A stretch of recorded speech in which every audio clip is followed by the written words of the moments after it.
Bonjour à toutes et à tous, chers abonnés d'Omerta. Je suis très ravie de vous annoncer une très bonne nouvelle, la sortie de notre nouveau hors-série Ukraine, la guerre sans fin, disponible dans plus de 5000 kiosques partout en France et également sur notre site internet www.omertamedia.fr. Merci pour votre soutien, vous êtes là pour nous et vous pouvez compter sur nous. À vos kiosques. Trump et Poutine se sont parlé. Est-ce que le contenu de la conversation, ou j'allais dire la restitution, c'est-à-dire grosso modo, comme je l'ai très schématiquement rappelé dans le rappel de titre à l'instant, cessez-le-feu de 30 jours, alors uniquement sur l'énergie et les infrastructures, contre l'arrêt de l'aide occidentale à l'Ukraine. Est-ce que ce contenu-là vous surprend ? Mais écoutez, on a quand même l'impression qu'on progresse un tout petit peu, parce que je ne sais pas si vous vous souvenez, Emmanuel Macron avait le premier suggéré, après le sommet de Londres, qu'il y ait un cessez-le-feu qui concerne l'aérien et le naval, et qui ne concerne pas le front, mais enfin il avait émis cette hypothèse qui avait été reprise par Volodymyr Zelensky lui-même. On sait que depuis les pourparlers de Riyad entre Américains et Ukrainiens, les Ukrainiens sont tombés d'accord sur le fait de geler le front, en fait, de geler les activités sur le front, et que on attendait la réponse des Russes. Poutine a mis du temps à répondre, on savait que ça allait être long. Avec une mise en scène, il s'était mis en treillis, il était allé à la course, il avait vu ses généraux, regardait les lignes de front. Oui, mais vous savez, la diplomatie russe, c'est une horloge, tout est minuté, tout est précis. Et justement, au moment où Poutine dit, par rapport à la proposition de Trump, dit oui, mais, il le fait à côté d'Alexander Loukachenko, qui est le président de la Biélorussie. La Biélorussie, c'est Minsk. Minsk, c'est les accords de Minsk.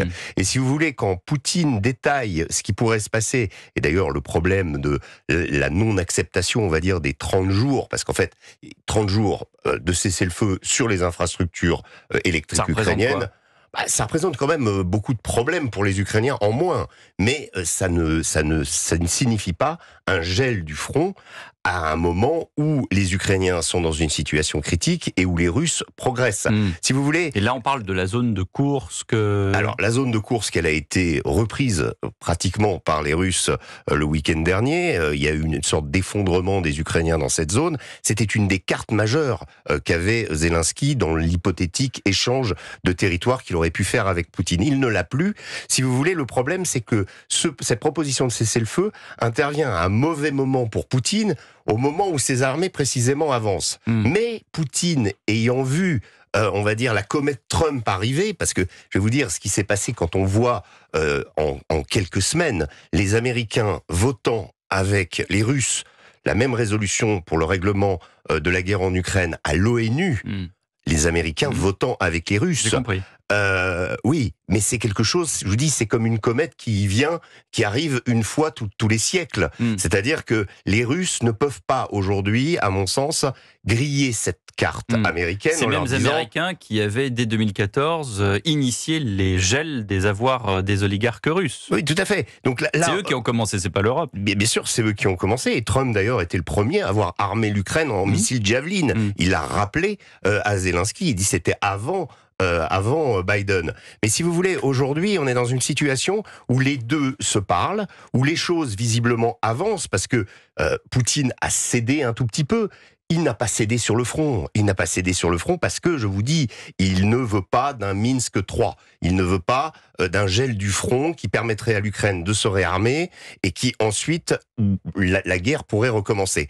Donc là, on avance peu à peu. On ne connaît pas exactement la totalité de ce qui a pu se dire entre Trump et Poutine, mais il est clair que là, on fait un petit pas, on va dire, vers une résolution du conflit.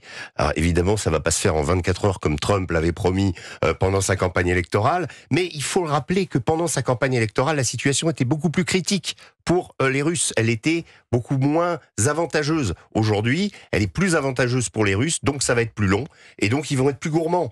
Et ça, est-ce que Trump est prêt pour s'allier la Russie, parce que son objectif final, c'est de détacher la Russie de la Chine, parce que c'est la Chine qui l'intéresse, est-ce qu'il va y parvenir? Est-ce que pour ça, il va continuer à faire des cadeaux à Poutine? On verra. Jules Torres. Moi, j'ai deux questions. J'en ai une sérieuse et une moins sérieuse. Je peux commencer par la sérieuse. Les 175 prisonniers de guerre échangés, qu'est-ce que ça va réellement changer et est-ce que ça a un poids dans les négociations qui vont venir notamment au Moyen-Orient? Pour moi, pas du tout. 175 prisonniers, c'est, je dirais, le classique de cette guerre où il y a toujours eu des échanges de prisonniers. Ouais. C'est la ligne en plus sur le communiqué. Tout à fait. Et on n'est pas du tout dans les scénarios à l'israélienne avec un otage, un soldat ou un Israélien échangé contre parfois 1000 Palestiniens. Là, c'est toujours été 50-50. Ça a toujours été le même. Voilà, ça fait partie des choses qui montrent que on est dans une guerre classique, quoi, finalement. Voilà. Et la deuxième question moins sérieuse. Le communiqué du Kremlin a assuré que lors de cet échange de 3 heures entre Vladimir Poutine et Donald Trump, il y aurait un match de hockey organisé entre la Russie et les États-Unis dans les prochaines semaines. Ce que ne dit pas le communiqué de la Maison-Blanche. Écoutez, je crois que c'est quand même, non, mais c'est dire le niveau de légèreté des communiqués quand même. Non, mais si vous voulez, on cherche parfois le plus petit. Mais c'est Mishka qui a dit à Grishka, tiens, t'as qu'à écrire ça, puis en fait c'est des conneries, ou est-ce que je sais pas, parce que vous savez, le sport et Trump, c'est quand même quelque chose d'assez intéressant. Moi, j'aurais pensé qu'il aurait dit un match de catch, mais puisque c'est plus son domaine. Mais le hockey, c'est peut-être aussi quelque chose qui l'intéresse. Donc oui, pourquoi pas, ça fait partie de la diplomatie, on va dire, par d'autres créneaux, et puis c'est une manière de voir. Et en fait, surtout, ce qui est très important, le hockey, Poutine est très intéressé par le hockey. C'est un de ses sports préférés d'ailleurs, à une époque, vous savez ce qu'on appelait son entourage, les fameux siloviki. On voyait le positionnement, on va dire, du politburo, puisqu'il n'y en a plus de politburo, mais des hommes de Poutine en fonction de la place qu'ils avaient au moment où Poutine regardait des matchs de hockey. Alors, Emmanuel Macron est à Berlin. Il s'exprime en ce moment sur ce coup de fil entre Trump et Vladimir Poutine. Il dit qu'il faut rester aux côtés de l'Ukraine. Le président du Conseil européen vient de dire que la menace russe concerne tous les pays européens.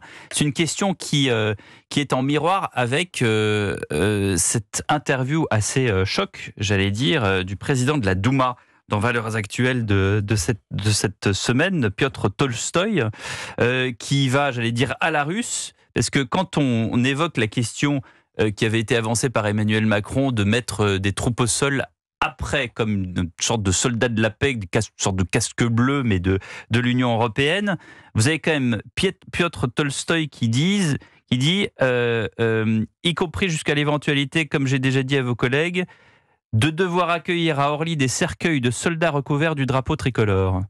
Oui. C'est pas la première fois qu'il le dit, Tolstoï. Non, mais bon, ça fait froid dans le dos quand même. Le problème, je pense qu'il y a un tweet beaucoup plus corrosif qui a été écrit hier par Dimitri Medvedev, qui lui est on va dire le porte-flingue de Poutine classique dans l'excès, mais qui permet justement au président on va dire de rassembler ou de rester en retrait. Et comment Medvedev explique à propos des Français et des Anglais qui veulent envoyer des troupes, parce que c'est ça, cette vraie question, que si les Français et les Anglais, que si troupes d'interposition il y a un jour en Ukraine, ça ne peut être en aucun cas ça ne pourra être en aucun cas des troupes provenant de pays de l'OTAN. Et comment Medvedev, je termine, dit, si vous y allez, l'OTAN entrera en guerre contre la Russie. Et il rajoute à la fin de son tweet, il dit, mais avant de faire quelque chose, consultez Trump. Toujours avec le directeur de la rédaction d'Omerta, Régis Le Sommier, qui commente ce coup de fil entre Trump et Poutine, commenté également par Emmanuel Macron, qui dit à l'instant à Berlin que le cessez-le-feu doit être vérifiable et les Ukrainiens autour de la table, et qui annonce également une poursuite de l'aide militaire à Kiev. Et là, tu as envie de dire, mais non, justement, oui. Poutine demande l'arrêt de l'aide à l'Ukraine pour pouvoir faire ce cessez-le-feu de 30 jours. Comment est-ce que ça peut marcher, tout ce schmilblick ? Écoutez, c'est le problème d'Emmanuel Macron, il me semble, à chaque fois, quand il s'exprime, que ce soit, alors pour le réarmement de notre pays, ça, on est à peu près tous d'accord pour dire qu'il est nécessaire qu'on le fasse, et qu'on a trop attendu, ça c'est clair, les Allemands aussi l'ont compris, ils ont voté un budget faramineux maintenant pour leur armée, eux qui étaient très réticents. Donc ça, il y a eu une sorte on va dire, d'effet Trump sur les Européens. Maintenant, il y a quand même quelque chose d'assez étonnant, enfin moi qui me c'est cette espèce de volonté, à la fois chez Keir Starmer et chez Emmanuel Macron, de pousser vers l'envoi de troupes. Alors c'est pas la première fois, ça remonte à février dernier, où déjà Emmanuel Macron avait expliqué qu'il y avait plus de ligne rouge, que, dixit le journal Le Monde, que je cite, je vais devoir envoyer des gars à Odessa, avait-il dit. Donc il y avait eu à l'époque un tollé, et Vladimir Poutine avait parlé d'une confrontation nucléaire en expliquant que ça pouvait arriver. Bref, une montée des tensions. Et là, on sent qu'il y a à nouveau, Emmanuel Macron dit, oui, on va envoyer des troupes dans le cadre d'un processus de paix. Et de l'autre côté, vous avez le Britannique qui lui aussi veut envoyer des troupes. On a l'impression d'ailleurs que Keir Starmer ne parle que de l'Ukraine. Moi, je ne sais pas si quelqu'un a entendu Keir Starmer parler d'affaires qui concernent les Anglais, mais à chaque fois qu'on entend parler... Emmanuel Macron aussi. Oui, c'est quelque part, oui, mais Emmanuel Macron, il a une excuse, c'est-à-dire qu'il a son gouvernement... Il a un Premier ministre, Keir Starmer, voilà. Il a des ministres. Il est le Premier ministre, Keir Starmer, mais il ne parle... Il va laisser parler Charles III. Oui, bon, en fait, c'est quand même assez étonnant, et je pense qu'il y a une sorte on marche à contre-temps. On veut envoyer des soldats. On sait que les Russes, on fait partie de l'OTAN, donc on sait que si on envoie des soldats, même pour garantir quoi que ce soit en Ukraine, on franchira un seuil et on sera co-belligérant. Et c'est toute la base, j'allais dire, ou le début, ou la genèse du conflit. Parce que tout à fait, au départ, en 2014, c'est parce qu'on a mis des soldats tout autour de l'Ukraine. Mais bien sûr. Et des bases militaires, celle de Ramstein, celle de Rzeszów, etc., en Pologne. Pareil. Écoutez Emmanuel Macron qui s'exprimait à Berlin il y a quelques minutes. Les dernières discussions vont dans le bon sens et nous voulons en effet un règlement solide et durable pour l'Ukraine et pour la sécurité en Europe. Les premières étapes se mettent en place, mais l'objectif doit rester le même. Avoir un cessez-le-feu mesurable et vérifiable, pleinement respecté.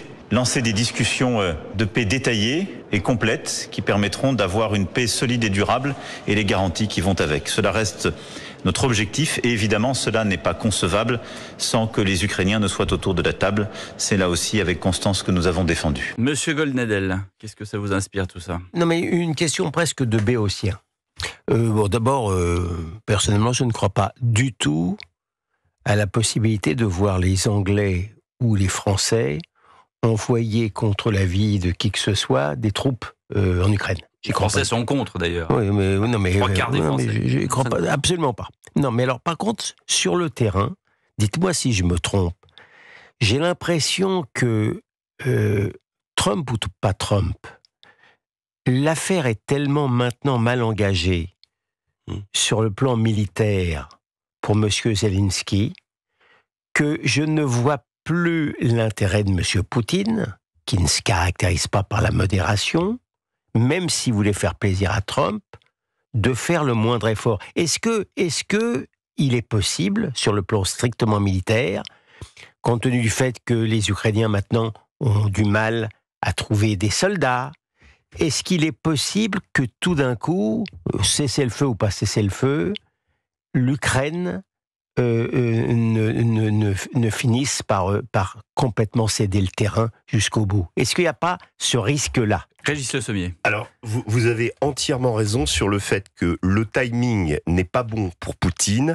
Il eût beaucoup mieux valu que l'Ukraine, que la situation qu'il vit actuellement sur le terrain, que les Russes connaissent sur le terrain, soit à l'époque où Biden était au pouvoir. Ça, c'est certain.